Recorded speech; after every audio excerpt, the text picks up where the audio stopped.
Greenland, the military that isn't, and the power that is. Let's take a trip north, far north, to a place most people only think about when they're looking at a distorted Mercator map or a melting ice headline. Greenland, a land so massive it tricks your brain into thinking it's the size of Africa. A population so small it would fit into a mid-tier football stadium, and a military so non-existent that it becomes one of the most strategic important pieces of real estate on Earth.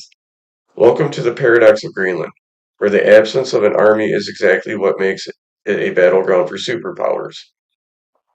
Greenland doesn't have a military, not a standing army, not a navy, not an air force, nothing.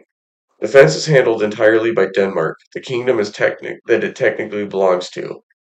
And yet, this military vacuum is misleading, because in geopolitics, a vacuum is never empty. It's a space waiting to be filled. And the great powers have been circling Greenland like sharks around a wounded seal. Denmark's presence is a small but symbolic and handful of patrol ships, a few surveillance aircrafts, and a legendary Sirius Dog Sled Patrol, a 15-man unit that spends months at a time crossing the Arctic wilderness with just rifles and sled dogs.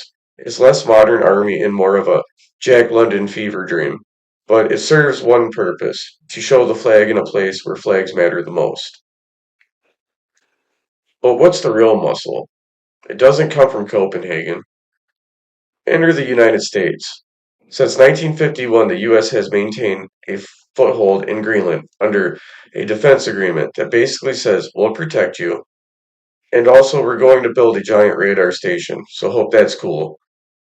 The station became Thule Air Base, now rebranded as Pituffik Space Base, because nothing says we're not leaving like renaming a place after your own strategic properties.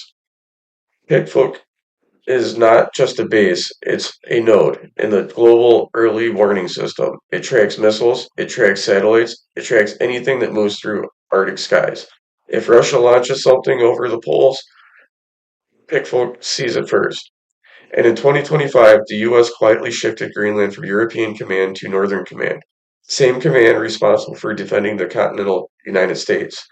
That's not a bureaucratic shuffle. That's a declaration. Greenland is part of the Homeland Defense architecture now. Here's the part nobody talks about.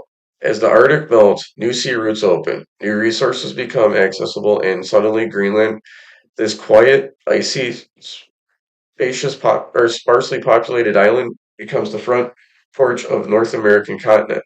Russia knows this, China knows this, and Denmark definitely knows this. And the US is acting like it knows this a little too well.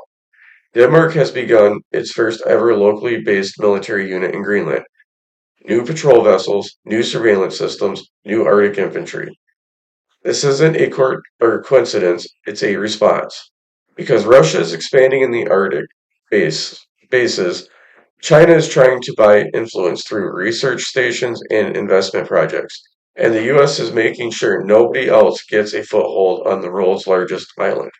Greenland is becoming the new GIUK Gap, the Cold War checkpoint, reborn, a place where submarines glimpse beneath the ice, where satellites pass overhead, where early warning radars watch the horizon, the unthinkable. So who controls Greenland's military? Well, officially Denmark, practically the US, strategically whoever controls the Arctic. In Greenland itself, caught in the middle, a territory with no army, no navy, no air force, but more geopolitical weight than countries 100 times its size. This is the irony. Greenland doesn't need a military to be militarized. It needs soldiers to be a battlefield. It doesn't need weapons to be a target. It just needs to exist in the right place at the right time in a world where the Arctic is no longer frozen wasteland, but the next great arena for global power. So, if you've made it this far, please remember to like, subscribe, and share. And thank you for being viewers.